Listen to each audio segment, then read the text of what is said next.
Thank you, Joe, for the invitation this morning. And I'd like to tell you a little bit about our project in Maui. We've been planning and getting permit approvals for the last 5 years. It's very difficult to get permits in Hawaii. And today we want to talk about the development of a family entertainment center and cultural center.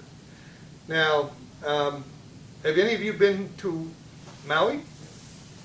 Okay, great. All right. Well, then you know what the experience is like.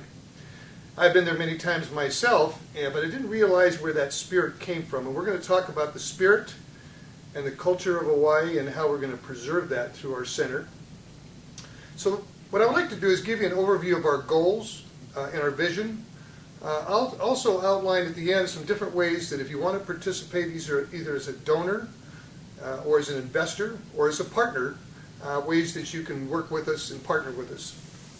Our goal is to preserve the culture of Maui and provide a unique family entertainment. But let's separate those two for now. Let's talk first about culture and what that means.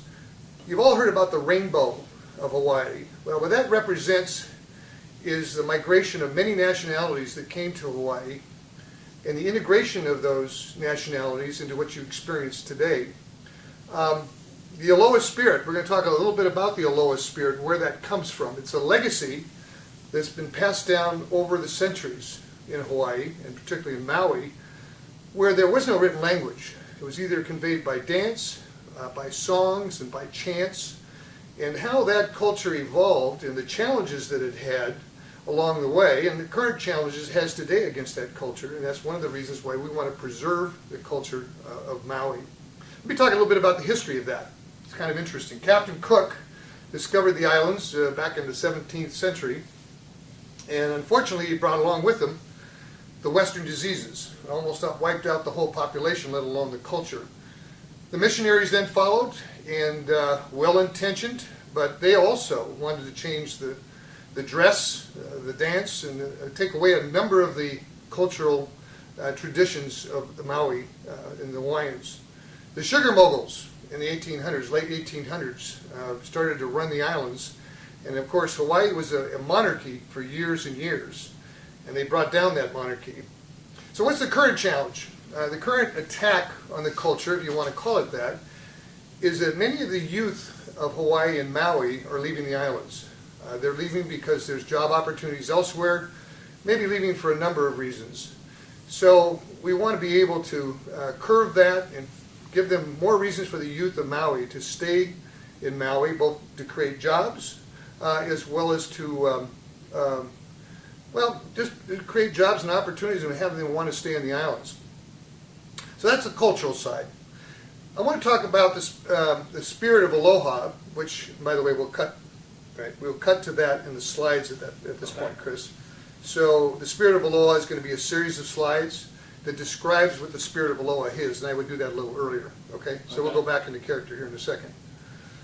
So now I've talked about the cultural piece that we're going to we want to preserve. Let's talk about the family entertainment center piece of this, which is integrated, of course, with the culture. And what's really interesting is that market research really shows what a high demand there is for family entertainment. Let me show you some statistics. Okay, then we're going to go to that slide, and I'll show statistics showing the high demand for that. Okay, now that you've seen that there's a market demand and there's a reason to preserve the culture, let's talk about our location, which is very strategic, and I'll map out for you what this center looks like and how you might enjoy your day at the cultural center. So we have a 38-acre site currently under contract. It's a strategic location. As you see the map here, you're going to see that it's strategically located between the two major highways in Maui.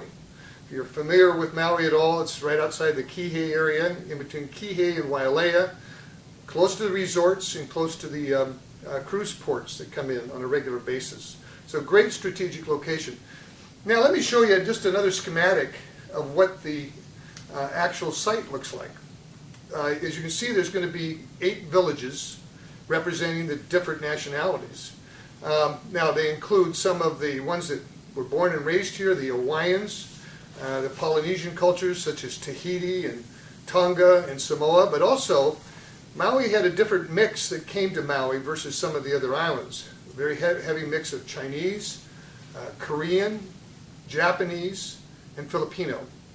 So these villages would represent each one of those cultures, and as you traveled through them, either by pathways as you walked through the villages, or by canoe with a guided tour that would take you through there, you'll hear their music and entertainment, and we'll show you some of those classical instruments, and we'll do that a little bit later, right, Chris? Yeah. We'll cut to that.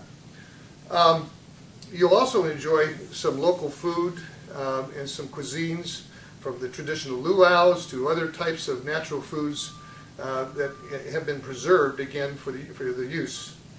So there's also a culture community center for the use for the Hawaiians, where seniors and juniors and children can come after school, learn more, attend workshops, seminars, and learn a lot more about their culture, their language, and their heritage.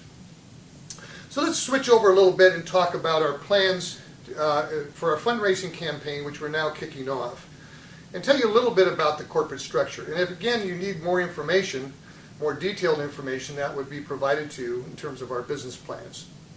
But there's two major components. One is a nonprofit component, and the other is a profit component. The nonprofit donors would be investing in the assets of the site, the buildings, the equipment, and so forth, and the land. The profit component represents the operating side.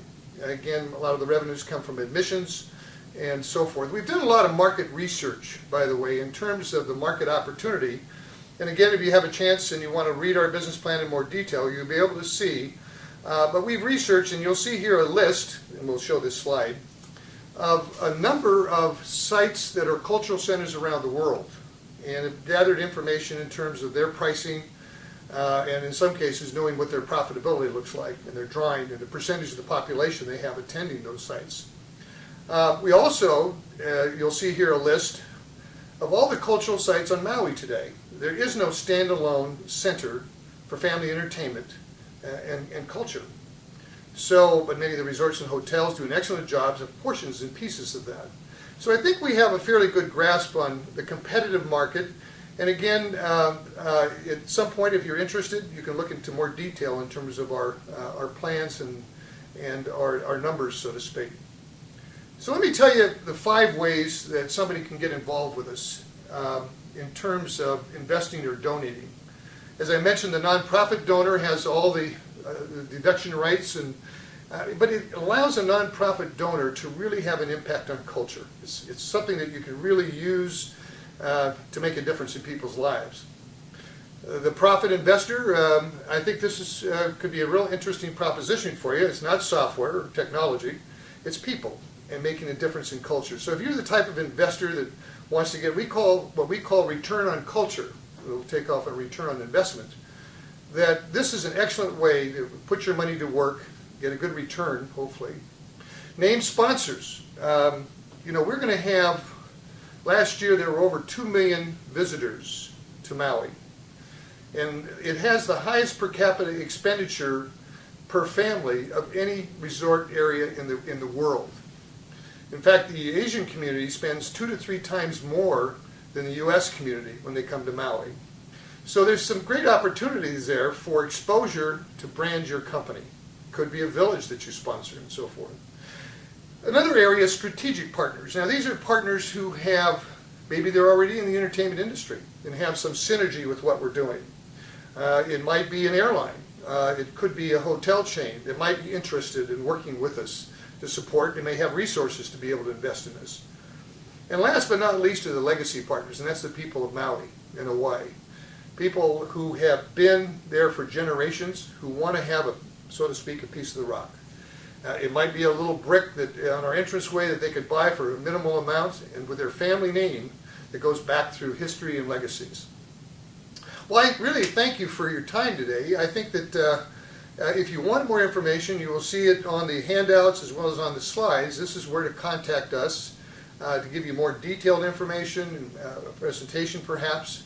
And we appreciate your time. Thank you. Do you want to do the questions?